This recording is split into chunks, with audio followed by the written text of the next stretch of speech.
할렐루야, 감사합니다. 오늘 우리가 이 시간에는 요한계시록 12장을 보겠습니다. 요한계시록 12장은 우리가 1교시, 2교시로 나누어서 보겠는데 1교시는 1절부터 9절까지 1교시, 그 다음에 계속해서 이어서 2교시는 10절부터 17절까지 내용을 둘로 나누어서 보도록 하겠습니다. 사건적인 측면에서는 나누어서 봐야 될 내용은 아니지만은 또 이렇게 강의 시간이 길어져 버리면은 또 보는 타임이 또 그래서 일부러 둘을 나눠서 하니까 지금 현재 1교시를 보시는 분은 어김없이 2교시를 꼭 이어서 봐주시기 바라겠습니다. 자, 요한계시록 12장, 이제 본격적으로 7번째 나팔재앙에 대한 내용들을 다루고 있는데 11장에서도 이제 그 이야기를 하고 있지만은 12장에서도 여러분 동일한 이야기를 하고 있습니다. 그것은 바로 뭔가 하면은 전 3년 반을 굉장히 중요하게 다룹니다.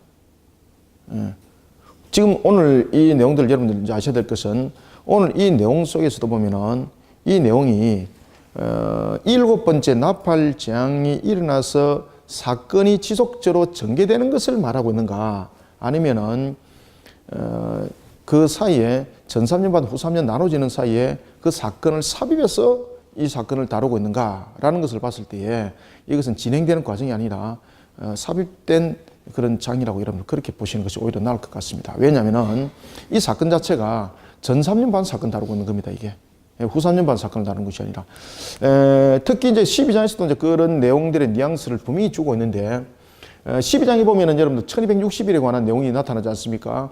여기서 이제 1260일이라는 이 부분들, 그 42달에 대한 부분들, 이런 부분들은 후 3년 반의 사건을 다루는 것이 아니라 전 3년 반의 사건을 이야기를 하고 있는 겁니다. 우리가 이제 후 3년 반에도 우리가 이제 그 42달에 대한 그 환란 1260일에 관한 부분들 이야기를 하지 않습니까? 그런데 그 후 3년 반에 있어서는 지난주에도 제가 여러분들에게 말씀드렸습니다만은 후 3년 반에 있어서는 예수님의 두 증인, 그죠? 두 증인 사건. 이 두 증인 사건이 전 3년 반과 그리고 후 3년 반에 대한 어떤 위치에 있습니까? 이 두 증인이 분수령적인 위치에 있습니다. 이제 분수령은 무슨 뜻인가 하면은 하나의 그 중간 매개체가 되어서 전과 후를 나누는 것, 그것을 분수령이라고 이렇게 말하는 겁니다. 두 증인이 이런 분수령적인 역할을 하고 있는 겁니다. 그래서 이 두 증인이 죽고 난 뒤에 부활할 때에 며칠 만에 부활합니까? 그렇죠. 3일 반 만에 부활을 한다. 이때 이제 3일 반은 제가 여러분들이 분명히 말씀드렸죠. 그죠? 이유가 있다 그랬죠. 이 3일 반의 부활이라는 것은 3일은 무엇을 우리에게 설명하고 있었습니까? 예수 그리스도께서 부활했던 그 사건을 말하고 있죠. 그런가 하면은 여기서 반일이라는 것은 두 가지 측면에서 지금 이야기를 하고 있다. 첫 번째는 이 마귀는 여러분 사탄을 마귀라 그럽니다. 마귀 사탄이 자신들의 성리를 확인하는 그런 날이었죠. 이 반일은. 그런가 하면은 두 번째, 이 반일은 하나님의 예수 그리스도를 통한 하나님의 완전 성리를 이 내용들을 설명하고 있었다. 그래서 그들이 3일 반 동안 이 두 증인을 묻지 않도록 하죠. 묻지 않도록 하면서 이들을 모든 사람들이 목격해서 자신들의 성리를 자축을 합니다. 성리를 자축. 그때에 하나님께서 무엇을 일으킵니까? 그렇죠. 이때 하나님께서 이들에게 보는 목전 앞에서 부활을 시켜버리는 거예요. 이때 여기서 이제 부활을 시켰다는 것은 그들의 능력으로서 이 두 증인들을 제어할 수 없었다는 거죠. 그래서 이런 두 증인이 이런 분수령적인 측면에서의 중요한 사건들을 다루고 있었던 것이 바로 6번째 나팔장에 대한 내용이었고, 그 다음에 7번째 나팔장이 이제 불리면서 하늘의 언약궤가 보이고 이런 이야기를 하면서 12장에 이 내용들을 탁 설명을 하는 거예요. 그러면은 이것은 뭔가 하면은 7번째 나팔이 불리는 그 사건적인 측면의 이 부분들을 딱 멈춰놓고 그 다음에 전 3년 반에 어떤 내용들이 있었는가를 다시 한 번 더 우리에게 전개해주고 있다, 이렇게 볼 수 있겠습니다. 그래서 이 12장 이 사건은 11장과 연결시켜서 봐도 무난하고, 그 다음에 이 부분들을 우리가 전삼년 반으로 다시 되돌려서 봐도 무난한 사건이 될 수 있겠습니다. 왜 그런가 하면은 오늘 특히 이제 12장에서 등장하고 있는 이 여인과 그 다음에 그 속에서 태어나는 이 자녀가 있습니다. 그죠? 이 자녀. 이게 무언가, 이게 키포인트입니다. 그래서 여기서 이 키포인트가 뭔가 하면 이 부분을 통해서 이게 전삼년 반 사건인가 후삼년 반 사건인가 라는 것은 여기서 이제 확인이 되어질 수 있다고 우리가 볼 수가 있겠습니다. 특히 이제 오늘 이제 12장 사건은 무엇을 다루는가 하면은 교회의 환란을 다룹니다. 교회가 환란 가운데 놓여지게 되는데, 그런데 교회가 어떻게 됩니까? 그럼에도 불구하고 교회가 확장이 되어집니다. 오늘 성경에서도 그 이야기를 하고 있거든요. 그래서 이 여인이 전 3년 반의 내용들을 담고 있는 사건을, 이것을 비유적으로 이것을 설명하고 있는 것이다. 이렇게 우리가 볼 수가 있겠습니다.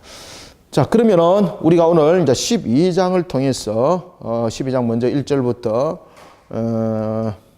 10절까지죠. 9절까지죠. 1절부터 9절까지를 통해서 우리가 먼저 1교시의 내용들을 보도록 하겠습니다.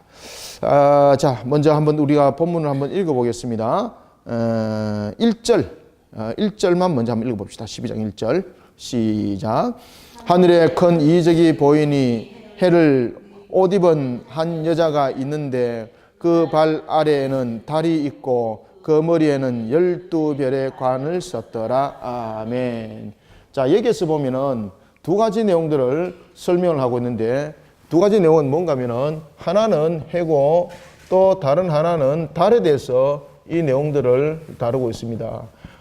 여기에서 해는 우리가 영어 번역 성경에서는 분명히 이렇게 딱 번역을 sun이라고 번역을 하고 있습니다. sun이라고 번역을 하고 있습니다. 그 여인이 대한 내용들을 설명할 때에 먼저 하늘에서 큰 이적이 보이니, 이 여인이 지금 무엇을 입었습니까? 해를 옷 입었더라. 해를. 이 여인이 무엇을 옷 입었습니까? 해를 옷을 입었더라. 그러면 여기서 해와 달은 무엇을 의미를 할까? 그죠? 이 의미하는 바가 틀립니다. 그래서 이 어떤 사람들은 이 부분들을 가지고 해와 달을 가지고 24시간이라는 시간을 계산하고 있는데 그건 틀린 겁니다. 이 부분들은 해와 달은 분명하게 엄연하게 지금 여기에서 내용을 여러분 보시면 알았습니다만은 그 내용들을 분리하고 있습니다. 이것은 뭔가 하면은 이 해라는 것은 말 그대로 여러분들 우리가 그 나타나고 있는 그 밝음 뭐 이런 것도 있지만은 여기에서 그 말하고 있는 그 해라는 것은 하나의 권위적인 측면을 이야기를 하고 있습니다. 권위적인 측면. 그러니 이 해라는 부분들은 해를 입은 여인이라고 말하면은 이 속에는 이 여인의 하나님의 속성과 굉장히 밀접한 관계를 가지고 있다는 겁니다. 아시겠습니까?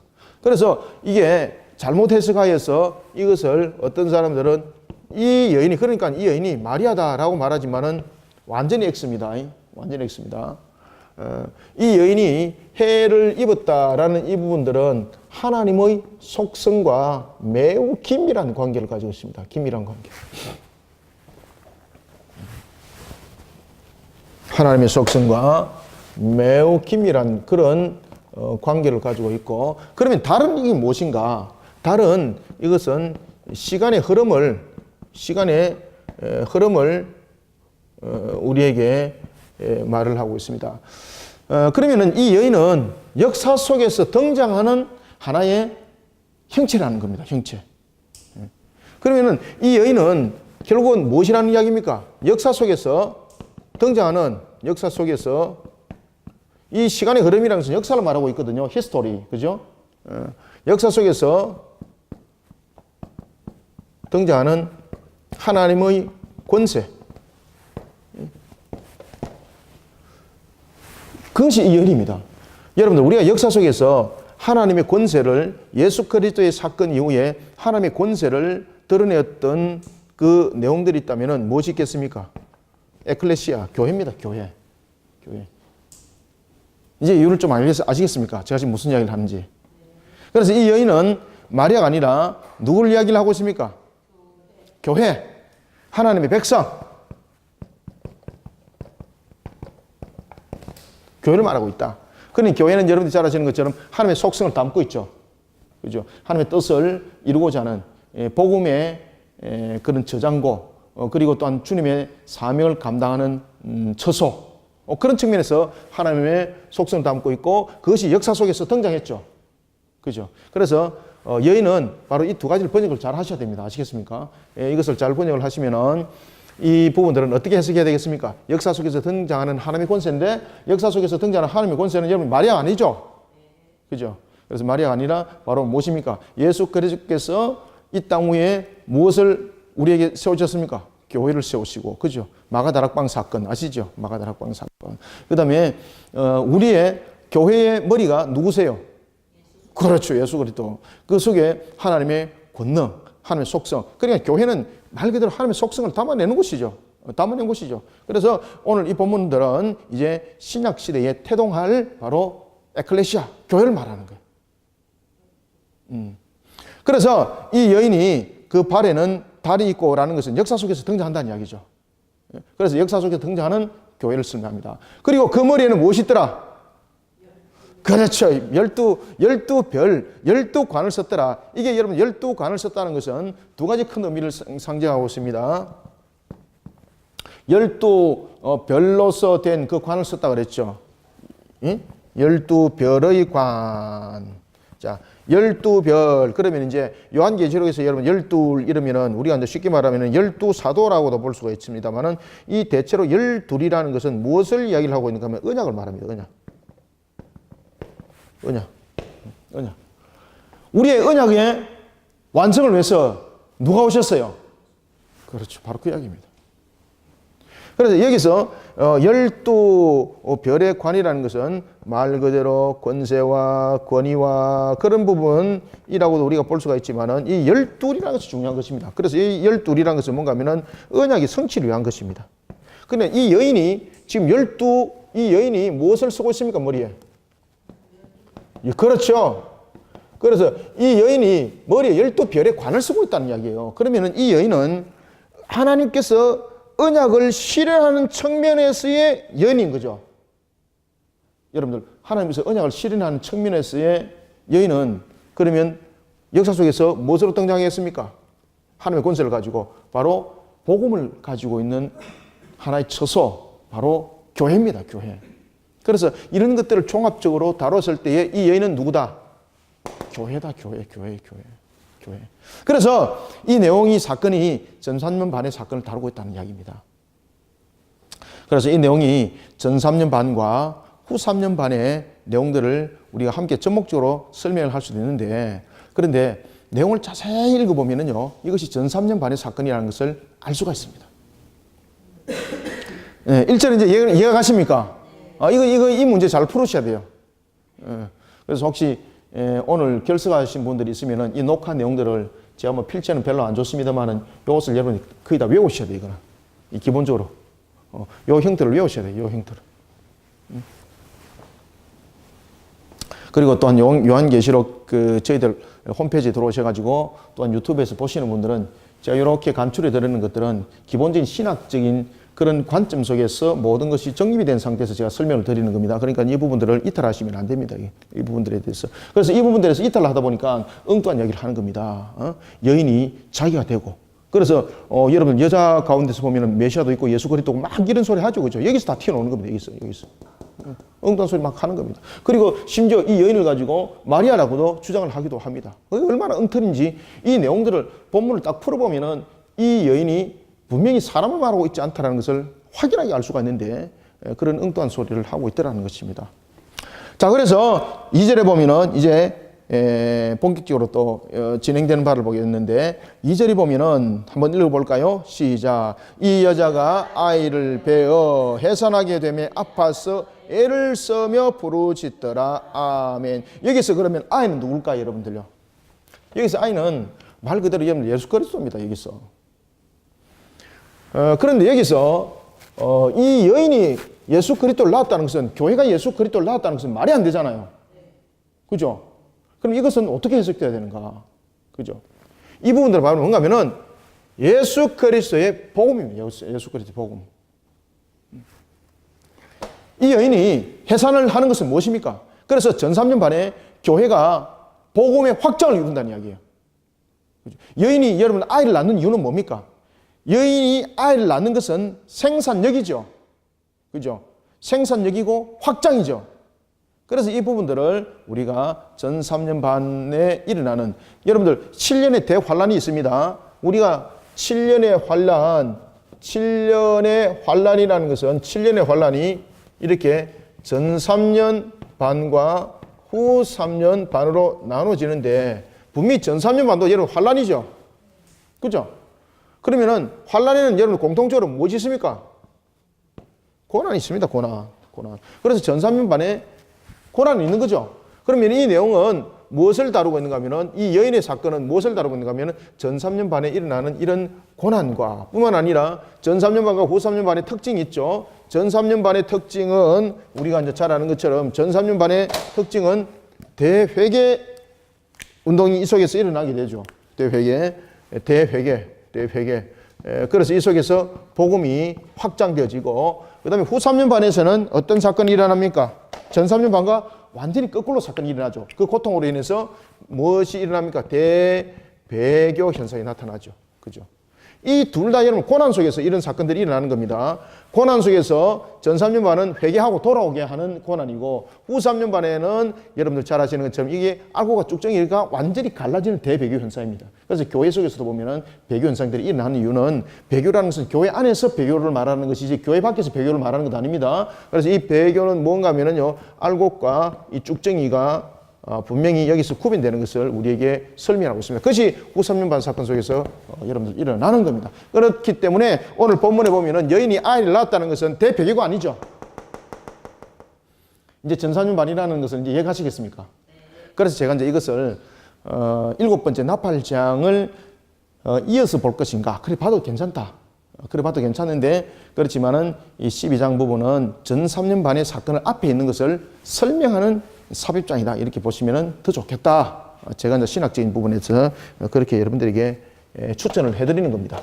자, 그래서 이제 오늘 본문에 보면은 이 여인이 아이를 배웠습니다. 여러분들, 아이를 배워서 해산할 때의 고통 아시겠습니까? 이 아이를 배워서 나타나는 이 고통은 이 여인이 아이를 배웠습니다.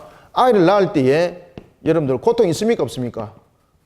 목사님 요새는 고통 없어요. 무통증 분만 가지고 아이를 낳아요. 이렇게 말하는데, 아이를 낳으면 여러분 본질적으로 고통이 있다는 것을 이 속에서 설명하고 있는 겁니다. 그러면은 아이를 낳았다.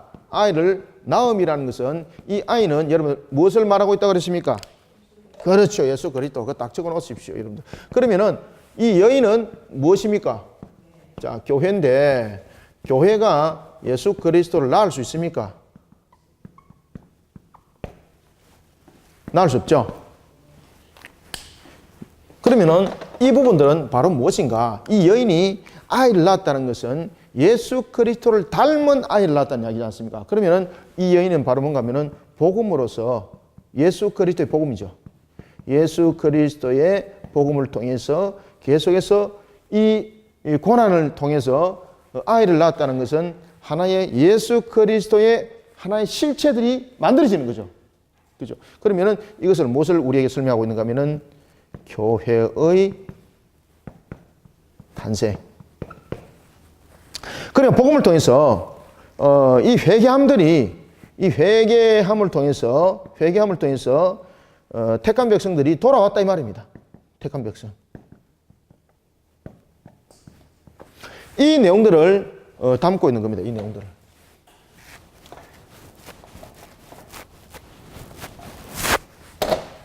이 내용들을 담고 있는 겁니다.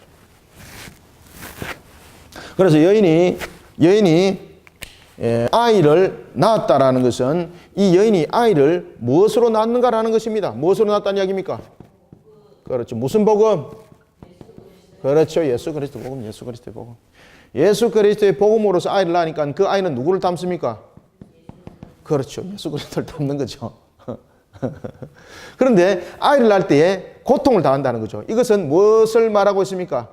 지금 이 여인이 복음을 전하면서 무엇을 지금 당하고 있습니까? 복음을 전하는 가운데서 고난을 당한다 이 말입니다. 그래서 이 사건은 무엇과 연결됩니까? 이 대회개운동, 전 3년 반에 일어나는 이 고난 속에서 일어나는 대회개운동, 이것과 연결이 되어지는 겁니다. 딱 여러분들 딱 도면을 딱 그려 놓으십시오. 그래서 제가 지금 칠판에 이러다 보니까 제가 그냥 이렇게 적었었는데 이 사건을 여러분들이 딱 잘 정리하십시오.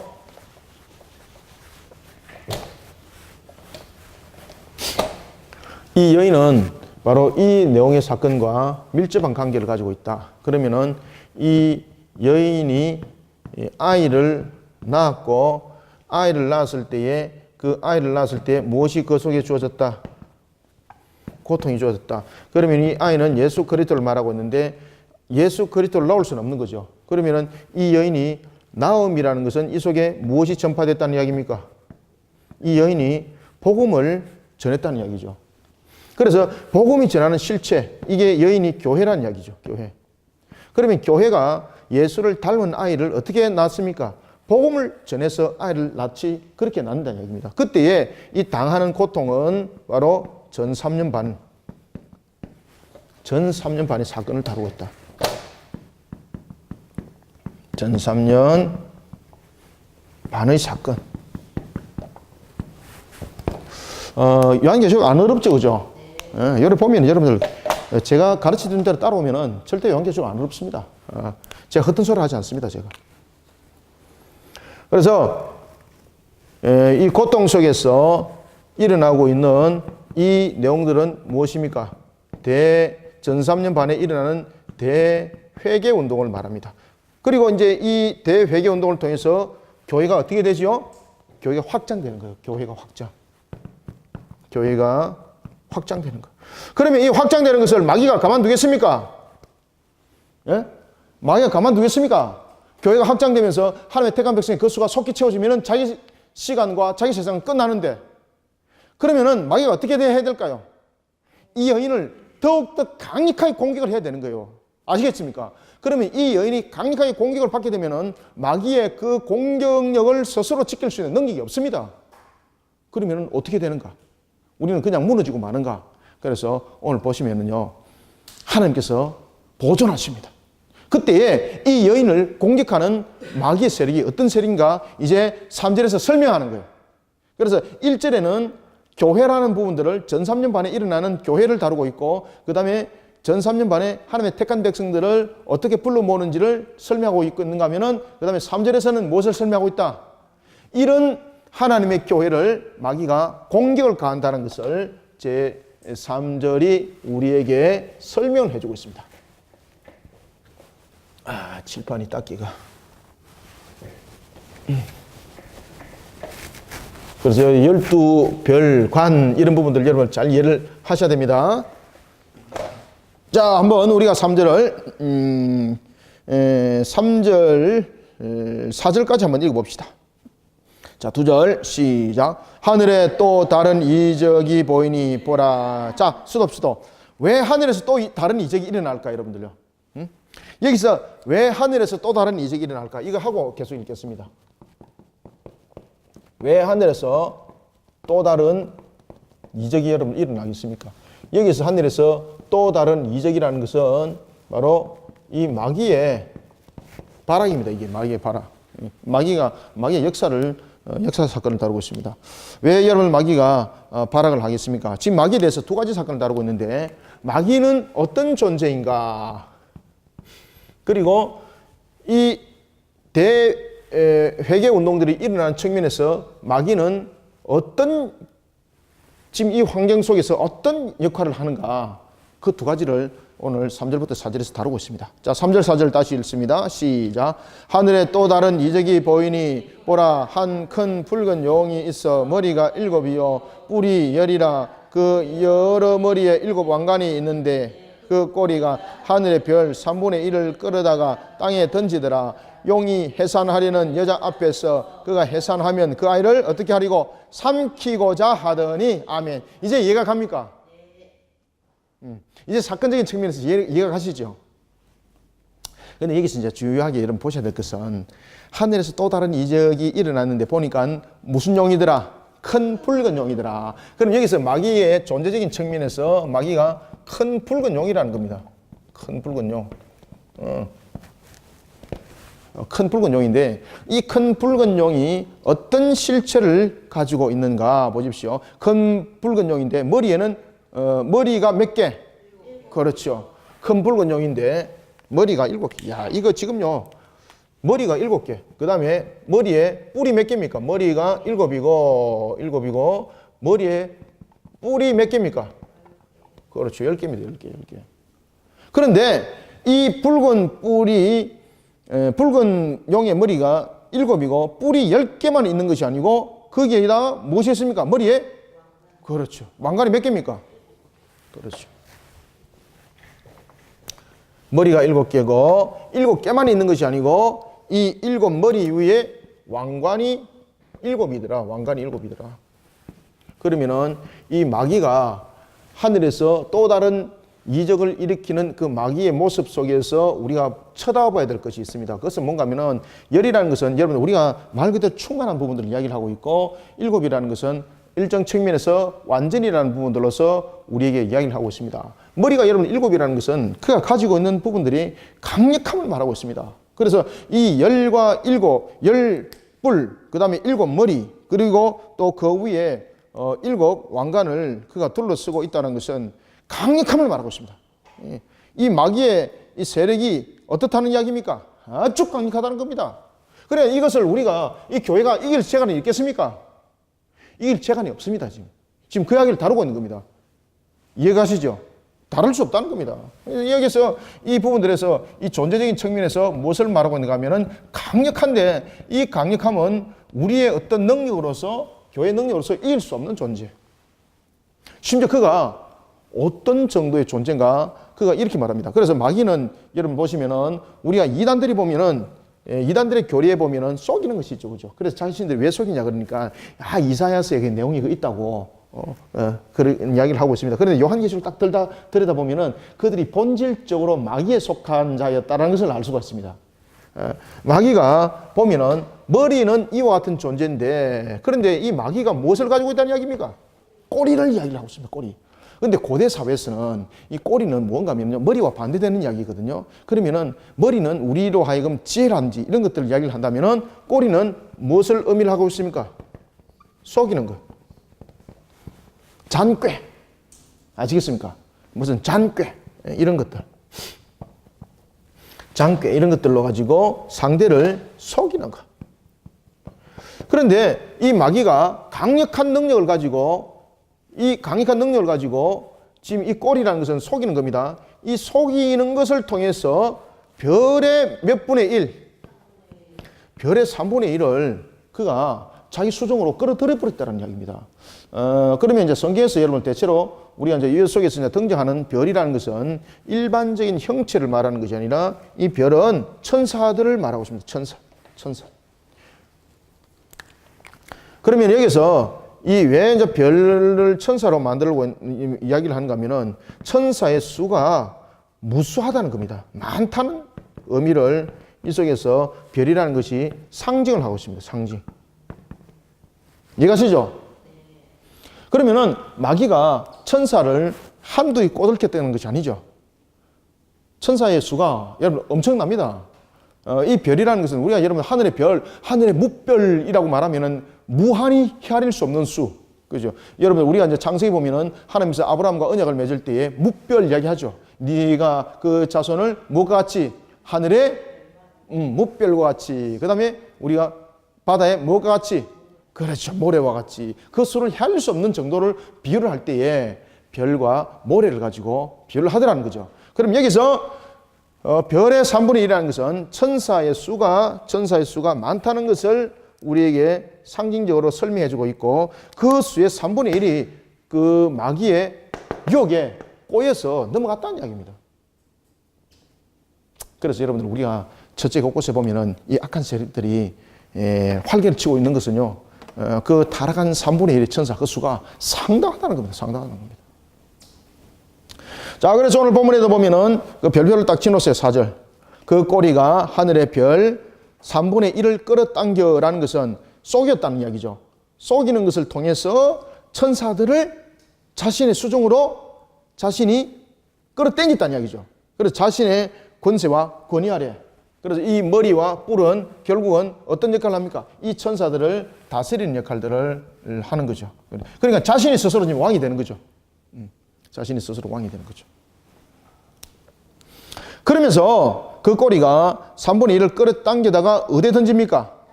그렇죠. 지금 여기서 땅에 던진다는 것은 자신들이 더 이상 존재 자체가 하늘에 존재할 수 없는 거죠. 따라서 여기서 땅에 던진다는 것은 자신들이 더 이상 존재할 수 있는 그런 하늘의 영광은 없습니다. 왜? 마귀는 하나님으로부터 쫓김을 당한 존재지 않습니까? 그러면 그들이 땅에 던져졌다는 것은 어떤 의미를 또한 담고 있는가 하면 이들이 어떤 목적 속에서 그러면 이제는 일들을 해나가는가 하나님의 영광을 가리는 측면에서 라는 것을 땅에 던지고는 설명하고 있는 겁니다. 이들이 땅에 던지더라 용이 해산하리 하는 여자에게 어떻게 합니까? 그렇죠. 그 아이를 삼키려고. 다시 말하면은 여기서 말하는 이 삼킨다라는 것은 이 별들을 통해서 또한 여러 가지 환경들을 통해서 마귀가 하나님의 교회를 잡아먹는 역할을 한다는 거죠. 왜 그렇습니까? 하나님의 택한 백성의 그 수가 채워지게 되면은 마귀의 시간과 그 자신의 다스리고자 하는 그 왕국은 완전히 끝나는 거예요. 완전히. 그것을 알고 있는 마귀가 누구를 공격하는 겁니까? 이 여인을 공격한다니까. 이 여인을. 그래서 오늘 이 본문에도 보면은 여러분들요, 그 여인이 해산하려고 하는 아이를 삼키려고 하더라라는 것은 신약의 교회를 세우고자 하는 그리스도를 의미하고 공격을 가하는 거예요. 신약의 교회를 세우고자 하는. 그래서 여러분들이 잘 아시는 것처럼 우리가 예수 그리스도가 고난 가운데에 놓여지게 되었고 라는 그런 부분들. 그 다음에 또한 교회가 세워지고 교회가 당하는 그 고난들, 이 부분들은 전부 다 마귀가 자신의 때가 이제 끝나는 것이 곧 이런 줄 알고 그것을 방하는 측면에서의 강력한 공격. 그러니 이 전사년 반의 그 고난은 그렇게 쏘는 고난. 그런데 하나님은 그 고난을 통해서도 마치 아수르를 그리고 바벨론을 통해서 그 고난을 통해서 그 아수르와 바벨론은 자신들이 침략을 하는 것을 통해서 자신들의 성이라고 했지만은 하나님은 그것을 통해서 누구를 회개시킵니까? 하나님의 택한 백성들의 잘못된 신앙을 회개시켜서 그들을 돌이키는 하나의 도구로 사용했던 것처럼 이 고난의 전 3년 반을 하나님께서는 그렇게 사용을 딱 하는 겁니다. 그래서 하나님께서 보십시오. 그 아이를 삼키려고 할 때에 그 아이를 어떻게 합니까? 보존하죠. 교회를. 공격당하도록 그대로 두면은 교회가 여러분 이 강력한 공격 앞에 무너짐을 당할 수밖에 없습니다. 못 이깁니다, 여러분들. 그래서 하나님이 지키시는 거예요. 자, 우리가 5절 한번 6절 2절을 읽어보겠습니다. 시작. 여자가 아들을 낳으니 이는 장차 철장으로 만국을 다스릴 남자라.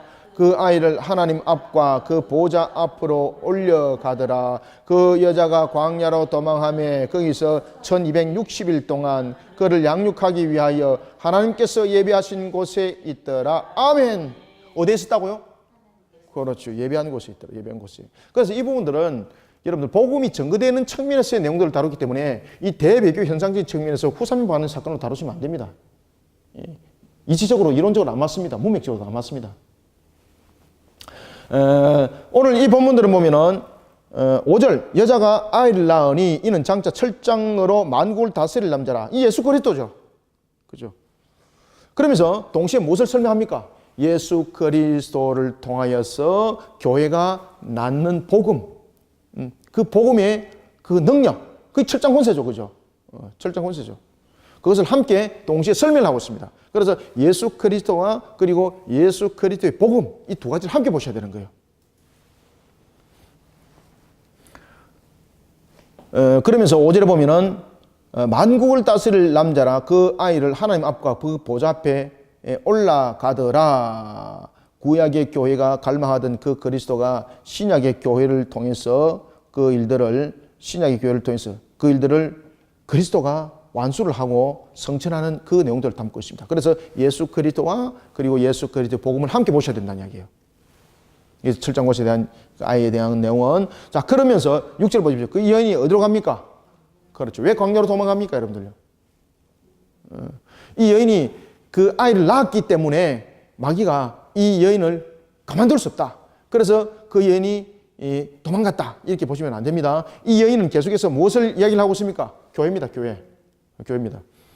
이 여인이 아이를 낳았다는 것은 복음으로서 예수 그리스도의 복음으로서 예수 그리스도를 닮은 그런 모습들을 낳았다는 이야기죠.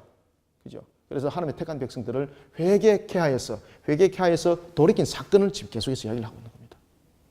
그러면은 이 여인을 교회를 마귀가 가만두서는 안 되겠죠. 그죠?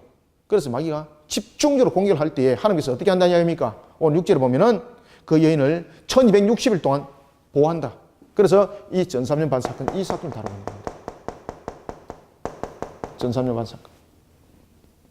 지금 여기서 보면은 대배교 현상을 말하고 있는 것 아닙니다. 그래서 여인의 사건은 바로 이 전 3년 반의 요 내용들을 다루고 있다. 이 내용들을 다루고 있다. 그래서 이 전 3년 반의 1260일, 이 1260일이라는 것은 7년의 대환란을 말하고 있습니다.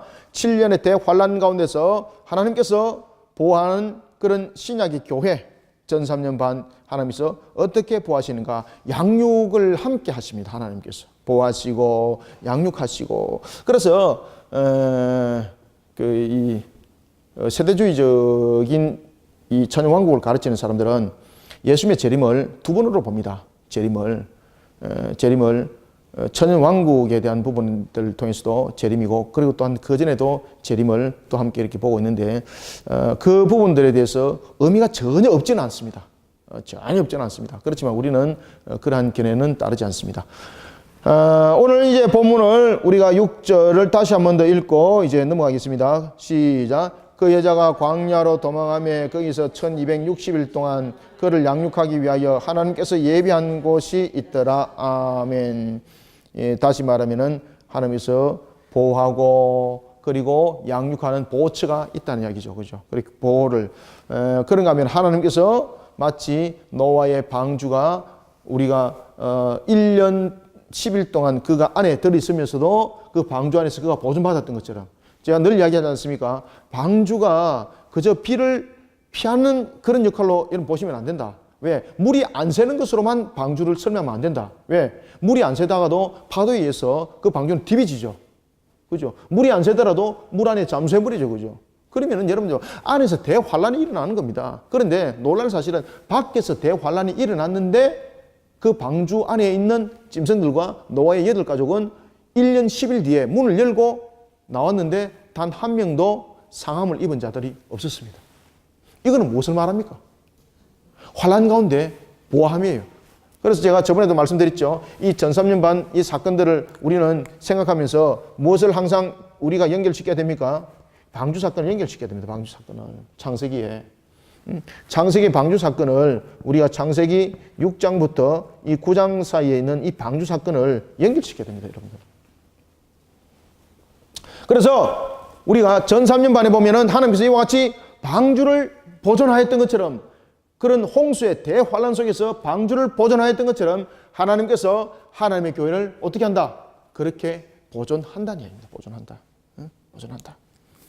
자, 그러면서 이제 우리가 7절부터 9절까지 읽고 제가 또 마무리하겠습니다. 시작. 하늘에 전쟁이 있으니 미가엘과 그의 사자들이 용과 더불어 싸울세 용과 그의 사자들도 싸우나 이기지 못하여 다시 하늘에서 그들이 있을 곳을 얻지 못한지라.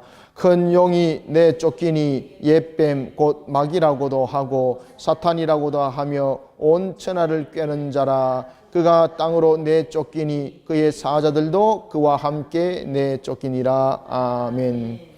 하늘에 전쟁이 있었다는 이야기죠. 그러니까 그 천사들, 다시 말하면 타락한 천사들이죠. 타락한 천사들, 이 마귀들이 하늘에서 최초의 전쟁을 일으켰다는 이야기입니다. 그러면 그들이 하늘에서 일으켰던 최초의 전쟁은 무엇 때문에 일어났습니까? 하나님을 불신했던 겁니다. 그러면서 그 속에서 누구와 전쟁을 벌였습니까? 천사장 가운데서 싸움의 천사장이 미가엘로 대표적으로 등장하죠.